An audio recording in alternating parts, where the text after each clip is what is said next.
Hello, good people. Welcome to our show. Hello, bad people. Welcome to our show. Hello, welcome. Today we are going to discuss more about SEO.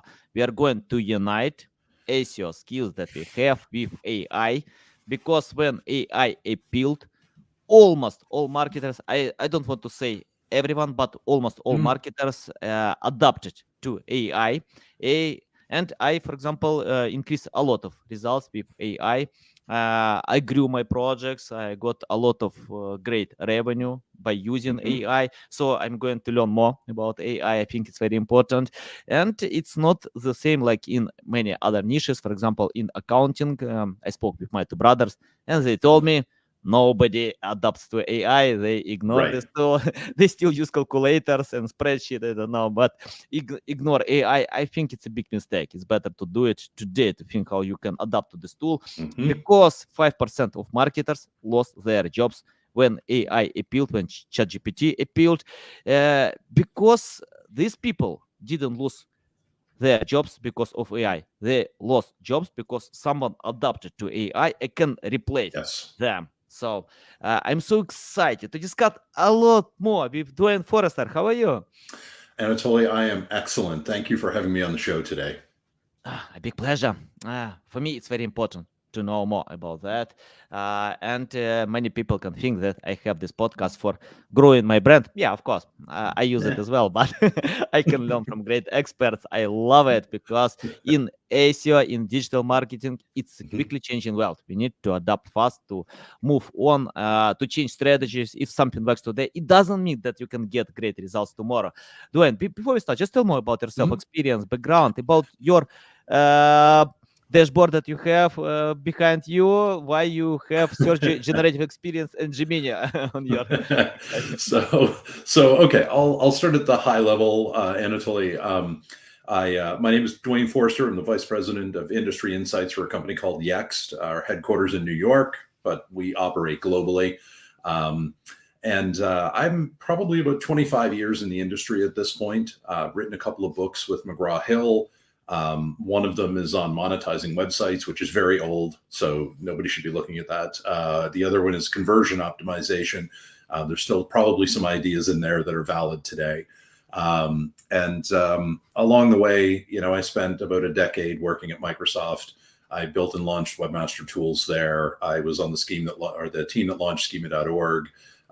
Spent a lot of my formative years growing up in search, inside the search engine, working with those teams, understanding how search works, and just as importantly, how an organization runs the product and processes of search, because that has an impact, from consumer behavior to assigning resources. It all has an impact on search as we know it. What I'm excited about, though, is what search is going to become over the next few years. So I'm sure we'll talk about that today, and it's Oh, it's it's going to be huge. 100%, 100%, because for me it's very important to know what will Mhm. be next. And Yeah, I can't be in the first stage because I think innovators who can create new technologies can take this path, but it's okay to have in the second stage when you can adapt faster than others. And uh, absolutely. yeah, yeah. Okay, let's talk about AI. Uh, Mhm. can you tell where to start to play with this tool? I still speak with many webmasters, not SEOs, not marketers, but Right. website owners, founders who have websites who don't know anything about AI. So, give any tips what to do first, where to register, what to do. Yeah. So I'll give you a couple of good starting points. There's a few places. So one thing, we're going to start with the obvious. You should have an account with OpenAI. You should be logged into ChatGPT, and you should be using this service. Um, I would think of it as being very similar to, uh, it doesn't replace a search engine, but you can ask the same questions that you would of a search engine in ChatGPT to see what the answers are. It starts to give you a very clear understanding of those differences, and also of how quickly they're being closed, how quickly that gap is getting smaller. I will tell everybody all day long, pay $20 a month, get the access to the highest version of ChatGPT. It is worth the money. It is an investment in your future. Make the investment. You are worth $20 a month. Absolutely. Because then there are no limits. You don't have to worry about things. You can ask it to make an image. You can have a conversation with it. It will keep the thread. If I ask it about, this is a bad example. If I ask it about SGE and Gemini, it won't really talk about that stuff. But if I ask it something about how to grill a steak, the best way to grill a steak, when I ask it about that, and then I come back later and say, what's the best marinade for a grilled steak? It understands the thread of the conversation. And so it continues down that path. That's very powerful and very important. If you don't want to spend $20 a month, you can access most of this through Bing Chat. So in the Bing, I use an iPhone, so I have the Bing app on here. I go in through there and I'll tap the icon. Bing Chat opens up. It's powered by the latest generation of ChatGPT, as well as Bing's own knowledge graph and index. So if I ask it information about what's happening today, news about the volcano in Iceland, for example, it will have the very latest information available, and it will give me that as part of my answer. If you want to get a little bit more advanced, you could look at something called perplexity.ai. Perplexity is its own app. It's its own experience. It's powered by GPT-4, but it also has its own index and overlays more up-to-date information. Absolutely everyone should be signed up in Google Labs. It's a free access. When you go in, you can still right now get access to SGE, the search generative experience from Google. That will allow you to see some of these things happen in the search results in real time. So you can kind of play with it there, but also Google's Gemini, where's my finger pointing is. Yeah. Yeah. The screen is mirrored. Holy cow. So the Gemini experience is up and running inside Bard right now. It's experimental, as is search generative experience, but these are generally the first areas that I'm telling people to go to see how these systems work and what they do. If you want to get very deep, there's a program called character.ai that allows you to create personas in an AI, and then the AI responds as if it's that persona. And that can be very interesting if you're doing market research, if you're trying to understand the demographics of people in other countries and what their responses might be like. That system has more access to more information to be the personality that you're asking it to be.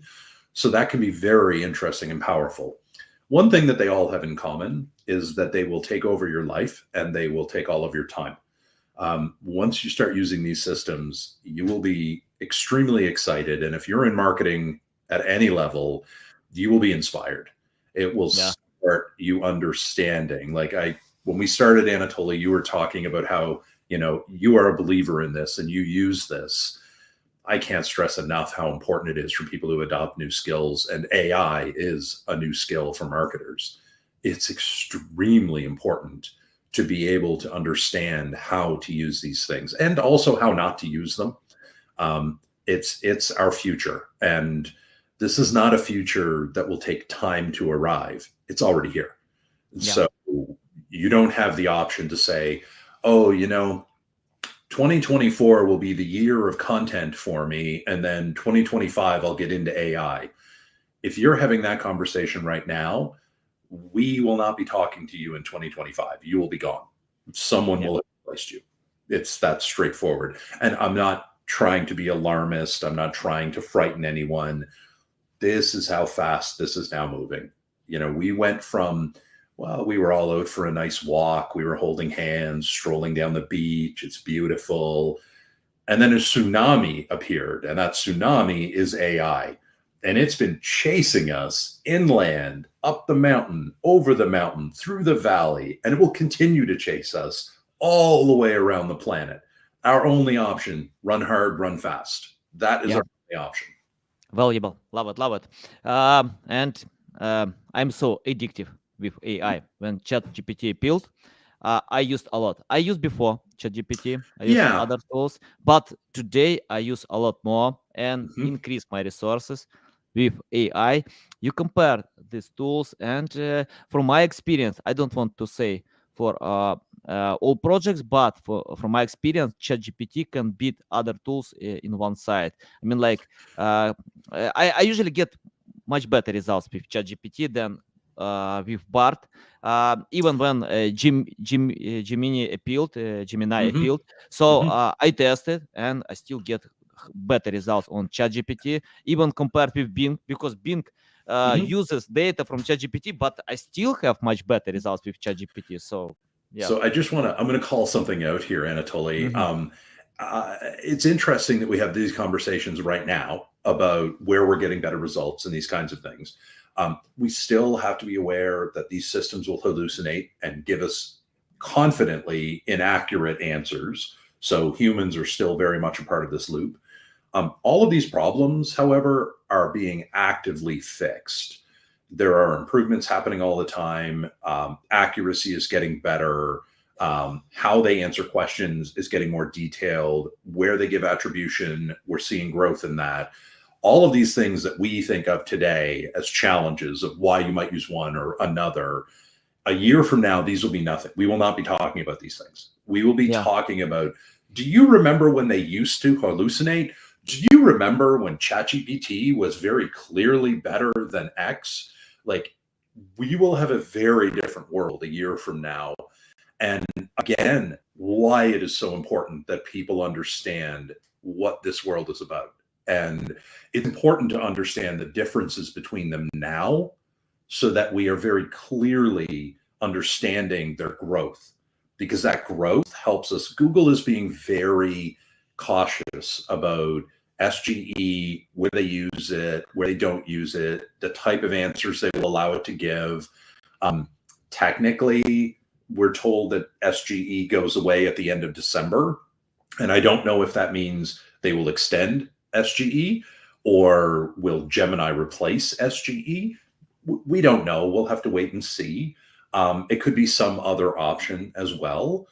But what we can definitively say is every single day, Google is using billions of data points to improve the system that is Gemini. And so every single day, it gets not incrementally smarter, it gets logarithmically smarter. And 6 months from now, we may have, and I think this is what we have to solve, or what the search engines have to solve, is monetization. Once they understand how to make money with it, we're going to have an answer. We will have a new version of search. And I was just running a webinar this morning where we talked about the future of what search engine will look like in 5 years. And it's going to be vastly different than we have today. I don't think anyone should necessarily run out and purchase this, but there's a product coming next month called the AI Pin from a company called Humane. Look at it on YouTube, watch the TED talk about it. It's very compelling. It's very interesting. It's a wearable device that does not have a screen.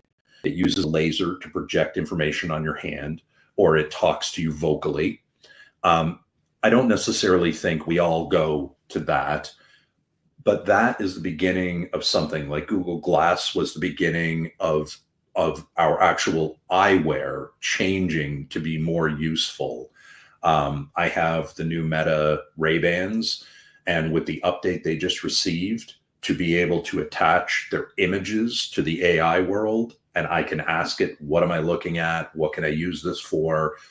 That is game changing. That is huge. It's now the only pair of glasses I want to wear, just in case. It's like, I go out for a walk, I take my wallet with me. Well, why are you going for a walk and taking your wallet? Well, maybe my neighbor's having a yard sale and I want something they have, and then I have my money. Like, it's that type of preparedness. And that's going to change consumer behavior. And that consumer behavior is what's going to change search. Yeah. So we're going to have huge changes here. Yeah. For me, it's tough for us the future. I tried with crypto. I played with to buy, sell crypto, and when I felt that crypto will go up, it went down. Yeah, exactly. So for me, it's the same next. But I disagree with someone who can say that SEO will never have the end. I think everything has the end. I remember when Jeff Bezos said about Amazon that Amazon will be bankrupt in one day because technologies are growing fast. And for example, when so once I asked my son, please search on Google to reply to this question because I didn't know the answer, and he used TikTok. he doesn't use Google. Exactly. And according to one more point, according to data, today, 12% of people use AI to find replies to their questions. Yes. And for example, I speak with ChatGPT more often than with my wife. And I love this tool. I'll tell you, the information you're sharing, Anatoly, is really important. I see this all the time. I see this in the data that I'm looking for, and the keynote addresses that I give at conferences. I share this information. The search box on TikTok is one of the fastest growing pieces of real estate online, and there's something really important about this. One, more younger users are using TikTok to answer questions than they are using Google. So if nothing else changes, in 5 years, Google's market reach will go down. Not their market share. Their market share remain the same, but the reach that they have, the number of people engaging with them will go down, and TikToks will increase. Now, here's the really important part for consumers, or for SEOs and business owners. The really important part is you have no insight. There is no data when something is inside an app. You only get the data that the app manufacturer is willing to share with you. So right now we have third-party systems like SimilarWeb and all these other tools that can crawl around the internet and pull together pieces of information that can help us make decisions. We know how much traffic is coming in. We know how much traffic is leaving, where they're entering, where they're going to, all of that. You have no access to any of that information on an app. You simply will not be able to see it. And the app operator, there is no incentive for them to share that information with you. And so you have to be very aware of what consumer behavior looks like as a marketer moving forward, because we've all gotten used to having some data from Google, being able to do keyword research, being able to up-level that to topics, creating content, working on getting that ranked, seeing some traffic, doing conversion optimization, driving revenue. We all know this cycle. It's very, process driven. When that changes to, I heard something, I went to TikTok, I watched a couple of 30-second videos, and then I saw an ad related to the product and I clicked on it and I bought it. Where exactly is optimizing anything in that? Now, it still exists as an actual act. You have to optimize the video. You have to create the content. You have to actually, there are discrete things you have to do in the video. And there are things you can do to make the video more engaging, starting off with a solid hook, using specific words, making sure that in the first 8 seconds, you hit the product name in there so people know they're at the right spot. You can do all those things to grab attention. And those are not how you optimize a website. Some of them line up. You should use the keyword properly in your title tag and at the beginning of your first block of content and so on. But after that, you're not sitting and writing content. You're creating a video. And now you have to start asking yourself, well, does Anatoly sit down and record this video? Because his time costs money. He has to do the video twice, we'll say, because the first time he didn't quite get it the way he wanted it. The second time he felt good about it. But you're professional. You do this all the time. So the average business owner might take 5-6 times before they get to one they think is okay. Then they start thinking, oh, I should have a video company doing this, and that's more money. And that's not the direction to go in, especially when you're going to be able to just tell a video creation tool, here's a photograph of me, make me say these things, and put palm trees in the background. And it will do it for you. And you have a 30-second video that says exactly what you wanted it to say, and you're ready to go. So you can have AI write the script that you know is good. You can have it think like a marketer and produce something that is good from a marketing point of view. And then you can have an AI actually take that script and make you a video that you can then upload to all your socials. And you can do all of that in about 6 minutes. Takes us a little longer right now, but this is the world that we're in, and this is the world we're going to. One of the questions that I ask businesses all the time is like, how do you think you'll keep up? How do you keep up with the level of innovation that all of these companies are making? They're changing the consumer experience every single day, whether it's Google or Microsoft, Amazon, Apple. All of these experiences are changing every day. And I'm not sure how a business that has 3 people working on SEO keeps up with that. Of Like, course. and no one has an answer. Like that is very difficult to solve. Yeah. I remember in 2008, I had a team of writers who wrote about anything: weight loss, finance, accounting. They wrote. Google ranked because that was simple to game the system. And I didn't know that we need to create for human beings, because all tips were related to write text for search engines, to Right. use a lot of keywords, to stuff them. Right. Today, Google fired all this team. Okay, I fired this team, but Google Right. pushed me forward. No, exactly. Yeah. You're absolutely right. And we see this with like the latest review update, the helpful content update, like when I worked at the search engine, my answer to people was you build content for humans. Anyone from Google who walked on stage, their answer was you build content for humans. If you fast forward 6, 7 years, now we have documentation from Google that's saying you write content for humans. And it's a huge shift, because in the absence of that direction, people wrote for search engines. Yeah. And now we have legacy issues. We have companies that paid hundreds of thousands of dollars to build content on their websites for the search engine, and it no longer rewards them. And they're looking at it saying, what do I update this? Do I replace this? How do I get new content built? Why isn't this working anymore? It is them starting over. And unfortunately, now that we have experience, expertise, authority, and trust, that experience portion, that matters.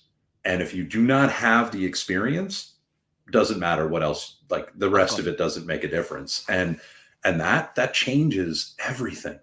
That really does change it. And the systems that Google's using, the systems that Bing is using to be able to check for these things and cross-check it, everything's built on knowledge graphs. Every piece of information is in there, and all the relationships are established. And I believe every company should have a knowledge graph for itself, of itself. Every piece of information needs to go in, because you never know what relationships are going to matter to a consumer. And you should not assume that you know. You should assume it's your responsibility to be prepared. Nice. Before asking next question, I want to share 2 examples. Once I watched on TikTok when Joe Rogan spoke on his podcast, and he shares like, I have a big dick because I'm using these pills, so you can take these pills. Of course. So he has experience. Yeah. Joe Rogan never say this, never. But we have deep fake, and that looked so real, real. Probably it's tough to cheat me, because I usually check, okay, how many followers this account has, so I can use some tools. But some people don't do it. They just open such pills that can I don't know, hurt their health, something like this. Exactly. Another example about Sport Illustrator. I heard this one. Yes. Yeah, when Yeah. they created fake offers with Yep. AI and publish content AI generated. So I think today, I think we see more and more such Hmm. examples. Hmm. And can you tell from your experience Hmm. how we need to pay our attention on that? I mean, like, if our competitors can do something like this, you mentioned about EEAT, but for Hmm. EEAT it's important to have this human touch to check Hmm. experience. So any tips about Hmm. that? Yeah. So a couple of things. One, those examples, those are always going to happen. Someone will always try to take advantage of a situation, and they may be successful for a period of time. But Google, Microsoft, TikTok, all of the companies are actively looking for bad actors. They're looking for things that are anomalous and that stand out, that do not fit a normal pattern. And then they will take an action with them when it reaches a certain level.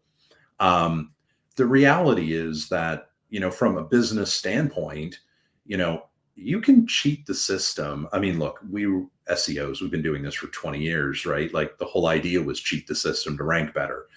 And now SEO is much more working in conjunction or alongside the search engine to provide the best answer and experience. It's not about cheating the system, it's about improving the system.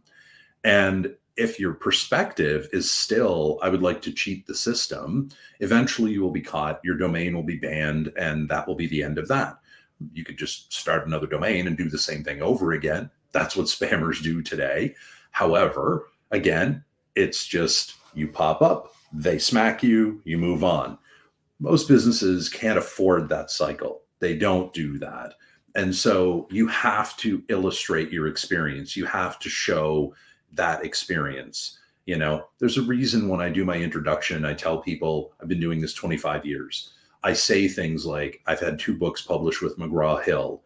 These are very clear clues as to my experience. Not everyone can get McGraw-Hill to be a publisher. Not everyone gets 2 book deals. Not everyone gets a book deal. These are ways for me to validate to an audience that I do have the experience. And so you do the same thing through your content for ultimately the consumer, but Google sees it along the way as well. What's extremely important in this, though, is that, look, you can take a completely automated approach and you can go ahead and just tell ChatGPT to create your content. You can paste it and publish it and not think about it again. We've already seen over the last year that doesn't work all the time. Like the search engines or your competitors will find out and they will make a news story out of it and it will hurt.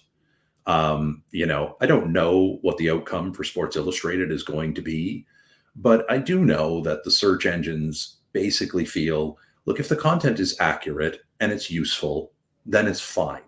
We're not worried. They're not worried about who the actual author is. I think maybe this was taken a bit too far, creating fake authors, auditing or editing the stories, putting them out there as if the authors were real. Like at some point, this breaks down because you can't prove experience. And I can prove my experience. And so it breaks down at that level. And unfortunately, the search engines get to that level really fast. Like it might take you or I months to figure this out, right? It wasn't immediate that you were sitting there saying, oh, that's a fake Joe Rogan. No, you actually have to put time into looking at the account, checking the number of followers, checking the number of people they're following, looking at other content. Is there continuity? It may only take a minute, maybe 30 seconds of your time to do this scan. But to your point, the regular consumer doesn't do it. And that's who Google's looking to protect, is the regular consumer. And so Google will always be trying to get rid of bad actors, but Google itself uses AI to create answers to questions. Yeah. So, like it's obviously an acceptable situation. I know you have used AI to create content. I have used AI to create content. I did my last performance evaluation at work. I had ChatGPT write all the answers to all my questions, and then I submitted that to my boss. And like, it is very useful with human oversight. You Nice. cannot simply copy and paste it. That is dangerous, and it will hurt. It might take months, but it will hurt. Yeah. Let's talk how to use AI in the right way, because I Yeah. use AI, Hmm. but of course we provide a human touch, we edit, and I never disallow my offers to use AI. I cooperate with offers who can write for Bloomberg, um, Forbes, Investopedia, big websites, because we help on this niche a lot. Right. And we grew some traffic for websites from 0 to 2,000 people a day. Not bad, for a new No, website. excellent. Yeah. Yeah, and we use a lot AI. We use a lot. And personally, I don't care about AI detectors tools. Today it's popular, Oh, to check content with AI detectors.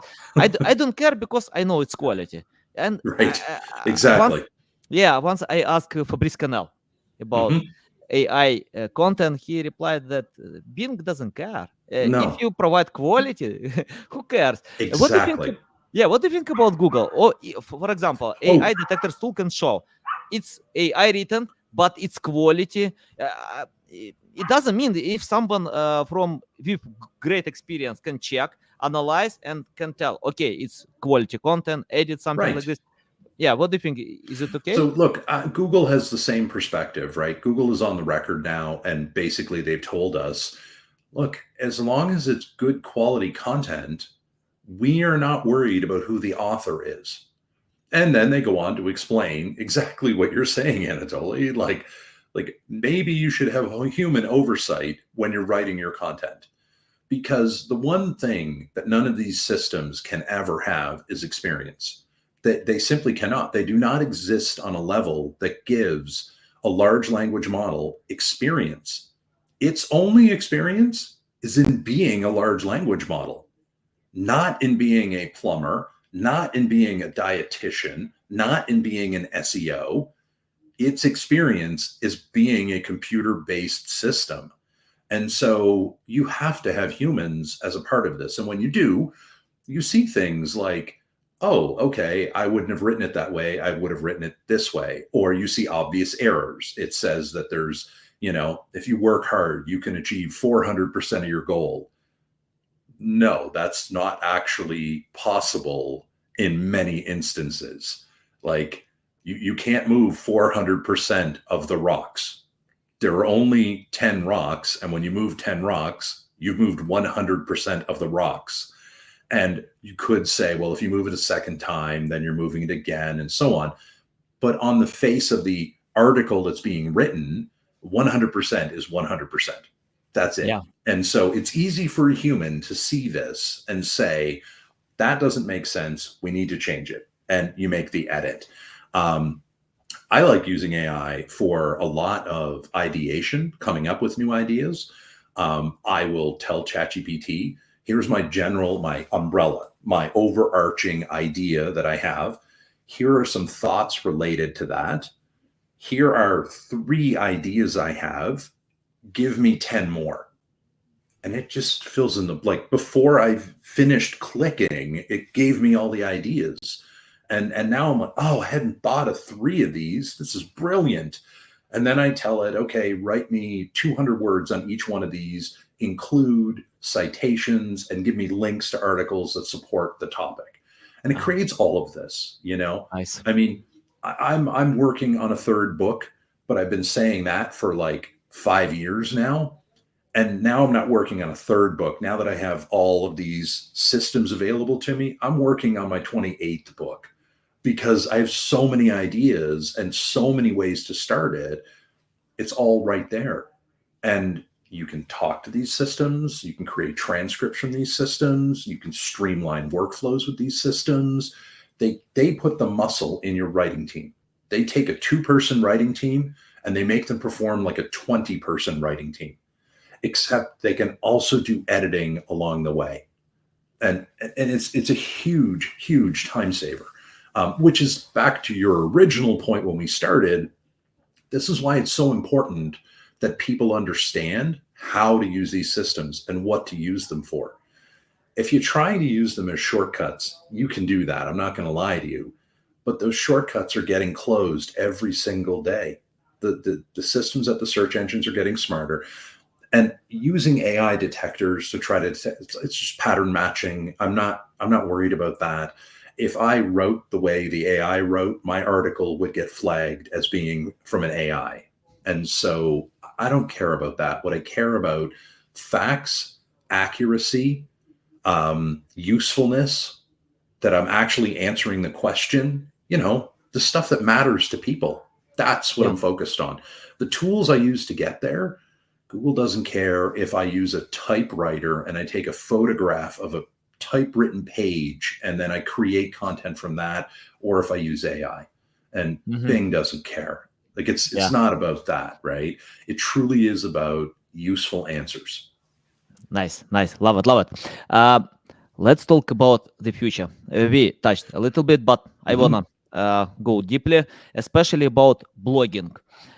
In 2008, when I started my digital journey, we created e-commerce content. We didn't care about blogging.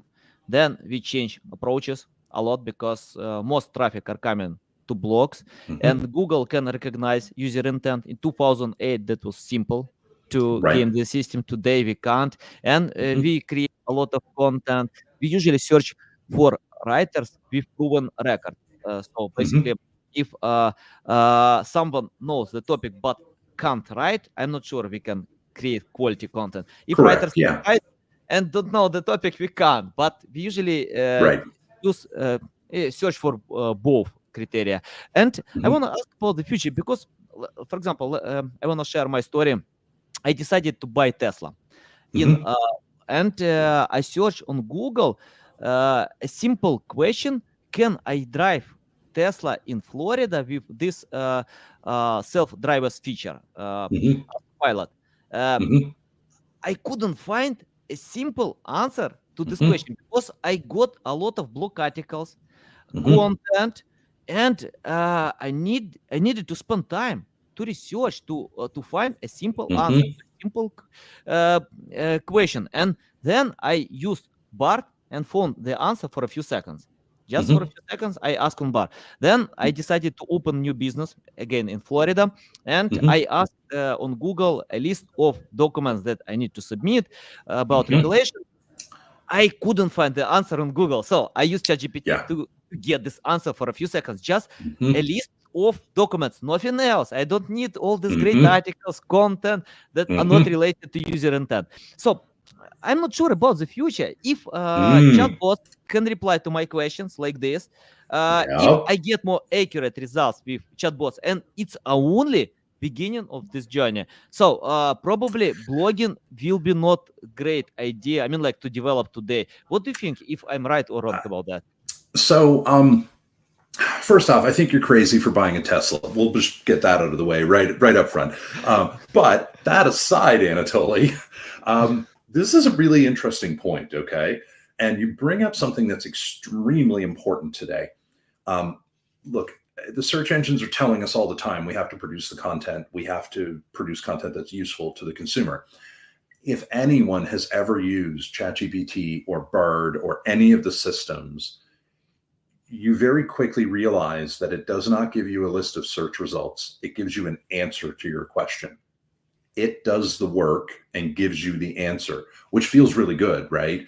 You spent all that time researching this information, and then you realize, wow, that's like 10 minutes of my time that I don't get back. And when I asked ChatGPT, instantly, it gave me what I wanted. Here's a list of the documents you need. Now, look, I think most people starting a business would understand that might not be the complete list of things you need, but it's a good starting point. You will have to fill in those documents, and along the way, you will learn about what else you need to have filled in. That's fine. But that's far better than you having to read 5 different blogs to come up with 2 relevant lists, to then go and verify each one of the links that they have sent you and collect all that information.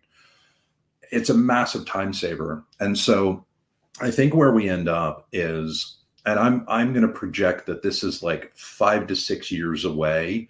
I'm calling this the splinter net. I didn't invent this phrase. It actually comes from the 1990s, as near as I can research it. Back then, they were talking about the cost of hardware to be on the internet and how expensive it was to have servers to be on the internet. And that cost is what was going to split the internet. And you were going to have a high cost and a low cost. All of that didn't matter. It doesn't matter today. It's cheap to be on the internet. So here we are. But the concept is the splinter net, as we will see it, is going to be answers up front, deep research in the back. So I want you to think of it like a hairstyle, specifically like a mullet. Okay. You're going to have an answer up front. So you ask your question, can I use Tesla Autopilot in Florida? Then the answer is going to come back. And the answer is complex. The answer is yes in some cases, no in others. Here's the law. Here are the rules. All of this information. But it's better to get that in a single source than to have to read 8 blogs to put all of that together. And the other side of this, where the party is going to happen in the back, that's the long hair. That's the deep research. That's where all the blogs live. So we still absolutely need the content. Google cannot answer the questions without the content. The challenge, though, and the real question is, 5 years from now, how much traffic are you realistically going to be getting from a search engine? I don't know. We could see a 25, a 40% drop in referral traffic because the questions are being answered up front and they do not need any deeper research. And if you think about that, that's a lot of our everyday life.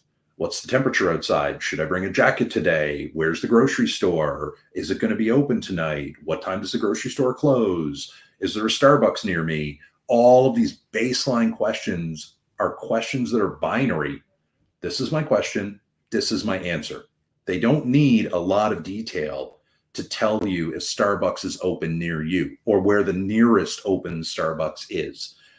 That's very simple. Telling me how to make a perfect latte, however, okay, you can go through and explain it to me, but I guarantee you there are coffee blogs that do a much better job. And that's where consumers will want to end up. So content will always matter, but people need to start thinking about content in new ways. They need to start thinking about short form video. They need to start thinking about structured data on everything. They need to start thinking about knowledge graphs for their companies so that they can identify entities and build relationships between them so they can easily send that out to a search engine, because the search engine is not going to want to spend money crawling the internet in the future. They are going to expect the data to be brought to them. And we already see this right now. We see this with the API integrations that are in Webmaster Tools and Search Console. What is the program? Fabrice talks about it. It's the indexing program, Index Now, that they just launched, and pretty much everybody's on board with it. You know, you publish something, it's automatically in the index. Like, that's a huge cost savings for a search engine. And that's where we end up in the future. We end up with a very different world. The work of an SEO will change, but its importance will still be there. It will still be important to optimize everything you do. Yeah, I couldn't agree more. I think like marketers on TV and radio didn't lose their jobs. They adapted to digital. So Right. yeah, Exactly. and SEO doesn't teach how to rank. Yeah, it teaches how to rank on Google, but it also teaches how to create high quality content, how to increase website speed, how to earn authoritative, relevant backlinks. It can help to build brand awareness, recognition, so to get traffic even. So exactly.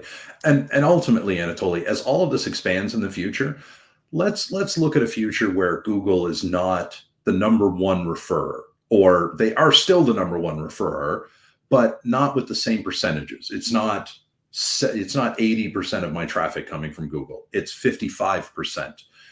The question you have to ask yourself then is, if 45% of your traffic is coming from other referral sources, what have you done to position yourself well for those sources? And right now, it's relatively obvious to say that those sources are going to be other AI systems.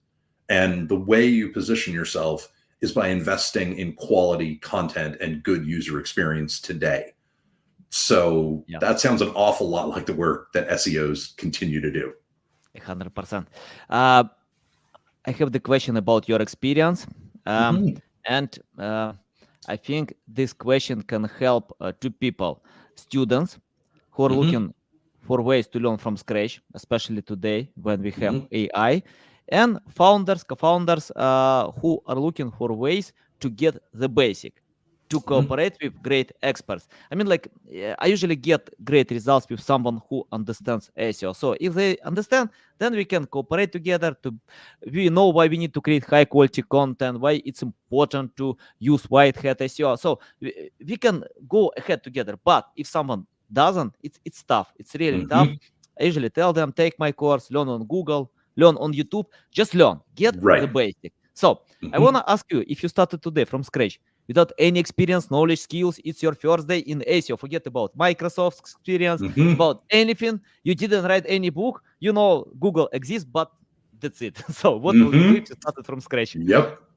So, okay, the first thing I'm going to do is I'm going to find the industry news sources and figure out like who the trusted authors are, who is being talked about in the industry, who's creating the research, who's doing the studies, these kinds of things. I'm immediately going to ignore anything that's coming from a business because from the business, they have a profit motive. It's not about teaching someone. They're still useful as tools in my journey, but not for learning per se. Um, what I'm looking to get to is I'm looking to understand who the leading voices in the industry are. And then I'm following their socials. I'm just attaching, I'm following, I'm doing those things. Very important. If you can, absolutely still attend conferences in person. Go and meet people. I promise you, even the biggest names in this industry, if you walk up to the stage when they are done talking, they will take an hour if they have that time and talk to you and answer your questions. It is the greatest way to build meaningful relationships. It really matters. Show up for the podcasts, participate, sign up for the newsletters, and you don't need a lot, maybe a half a dozen. And it doesn't have to be specific people. It has to be people who deliver you information that you want to consume, whether that's the format of their newsletter, how they write something, their tone of voice, it doesn't matter because you're building a foundation of knowledge. I'd look for some online courses, anything that's talking about AI and SEO. Right now, I would stay away from, and I would look at SEO first. You have to understand the foundation of this and then go back to the AI and SEO so you understand what AI adds to SEO. And because ultimately, what's going to happen is if you're starting your career and you're working toward the goal of building this, or you have a new business and you want to get into this, if you say, well, I'm just going to work with AI and SEO, you are either going to work with a client or go to work for a company that has a deeper history in SEO, and you will not understand the questions you are being asked, or you will not understand why something is not working because AI and SEO is so new and so not understood. Whereas SEO has been around for 20 plus years. We have a solid foundation of what to focus on. So that would be how I would be approaching it. I would very much approach it the way a university builds a curriculum at a school. You start with a baseline, you come up a level, you come up a level. Along the way, learn how to identify good people to stay attached to. And then slowly but surely work on building relationships with them. That's Nice. that's very important. Nice, love it, love it. And I have my final question. And you mentioned how to learn. Yeah, we need Mhm. to find resources, newsletters, I don't know, great conferences, speakers. But what about practice? You know, for example, when I started SEO, Mhm. I think at that time I hired people who handle almost everything. I mean, like to create content, to submit content, Mhm. to write, to create content plan, to write content, to submit, to promote, even to buy links. That fact. Today I have a team of specialists Mhm. who can create content plan, someone who Mhm. can write, who can edit, who can submit, who can design, develop, Mhm. So even bug testers, a lot of people. And for me, it's very important to focus in one specific direction, because I feel that I'm jack of all trades. Mhm. Anyone in my team can beat me in one side about one specific topic, but I know how to Right. manage these people to learn. So tell how to focus and choose the right direction if you learn a lot. So, okay. So if I'm coming in and I'm going to say, okay, where do I start? Probably the most important topic that is most often overlooked is the concept of user experience. And I don't mean UX in the traditional user experience career path. I mean in the sense of a web user experience. So when somebody shows up on a website, what does their experience look like? That's going to include the content, it's going to include the design, it's going to include the technical background of the actual platform, the CMS, it's going to include some SEO. I'm looking to have those core areas as things that I deeply understand. Then if I had to start somewhere, I'd start with content. It's the most direct way of getting feedback. You write an article, you publish it, you watch for feedback, whether it's ranking, comments, reviews, and then you adjust from there. If you're not getting feedback, that means it's probably needs improvement. So work on improving it. Use the AI tools and say, and I do this today. I write an article and then I take it and I put it into an AI tool and I say, smooth out the edges, make it sound better, write for a grade 5 level of comprehension. And it rewrites my article and I tell it no more than 900 words and I give it some directions and the article sounds like me, but is not what I originally wrote and is better. And then I'll take that and I'll say, okay, well, I wouldn't say this and I'll change that one thing. And then I give it to my editor and I say, what do you think? And then they give me a few things and that's how you get to the final thing, right? But one thing that you brought up, Anatoly, you mentioned like, doing this, right? Look, nobody should be taking a course and then going and applying for an SEO job. I know a lot of people do that. And a lot of companies end up with people who have no SEO experience coming in doing SEO. That's a really dangerous way to learn on the job, and you will not be equipped when there are problems to answer the questions. You'll probably end up fired, and then that doesn't help your career at all. Yeah. So my approach to this is, at the very least, start your own website. We all have something that we're interested in, that's a hobby, that's a passion. Start growing a footprint with that. And I say start a website. I mean, get a domain, put up a simple blog, something easy that doesn't take a lot of your time, but then figure out the best way to use your time. You may want to record a video of you talking, use an AI system to pull out the important points. So talk for 10 minutes. The AI system will pull out 3 30-second segments that it thinks are important in what you said.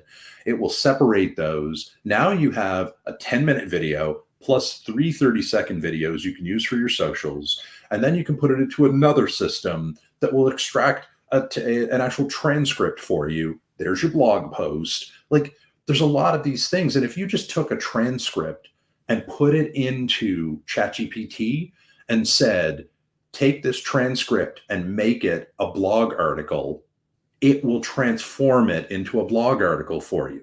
So you don't have to worry about Anatoly said, Duane said, Anatoly said, Duane said. Like, it will edit all of that for you. And now you have an actual long form piece of content.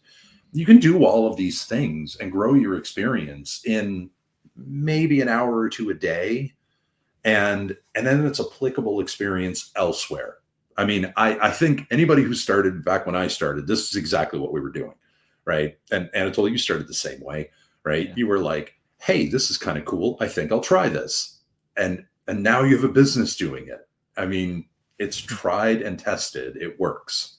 Yeah, totally. Yeah. I started because I decided to go digital, to create my own products, but I didn't know how to promote them. I didn't have any Right. experience. So I started with the basic to play, to yeah, by the way, I hired few specialists to help me with that. Mhm. Then when we failed, I got it. I need to learn more to Mhm. because it's tough to manage other people without knowledge. So Well, yeah, you can't. I see this all the time. Companies hire SEOs because they don't have the experience, but then they hire SEOs who aren't good. And of course it fails. Of course it does not work. And that you can avoid that. You yeah, know, I was doing pay-per-click, I was building affiliate programs, I was in online gambling. And so I was like email programs. That was everything we were doing. And then when SEO started, I hired somebody to come in and manage pay-per-click because that was easier to train someone in than SEO. And those opportunities, though, there's not a lot of those today. I mean, this is back around 2007, 2008, and it was not actually, no, sorry, this was 1998. This is not like, we don't have that today. Everybody has a website, everybody has a blog. Back then, like, no one had experience working on the internet. You couldn't hire anybody with experience yeah. working on the internet. Today you can make your own experience. You can do that in minutes a day. You can build experience doing this stuff, and the Nice. more time you put in, the better you get at it. The same as any skill. Love it, love it. Duane, I have a lot more questions, but I'm going to follow you on social media. Thank you, So sir. to learn more, because I know SEO, it's very important to get new skills, knowledge, to Mhm. update what you have. Tell the best way how to keep learning from you, how to reach out to you, how to follow you. So probably the best thing to do, because we don't know if X is going to last very long. You can track me down on X. That's not a problem. I'm at Duane Forrester. But probably the most reliable is going to be LinkedIn, where I am also Duane Forrester. Or you could find me on TikTok, where I am Duane Forrester. Or you could find me on Threads, where I am Duane C. Forrester. Everywhere is that I can be. I am there. It's my name. If folks want to follow me, they can track me down. I'm happy to connect and engage. Awesome, awesome. Guys, you can find links in the description below. Listen us on Apple, Google, Spotify. Thanks again for your time. Love it. So valuable. So you know how to share value, how to lead to an emergency room. I need to spend time to think how to adapt what I have. And guys, I recommend to anyone to follow Duane on all social media or choose the best one because I know someone can focus in specific social media. And yeah, just if you learn something, adapt and act. Without acting, nothing works. Okay, guys, love you. See you.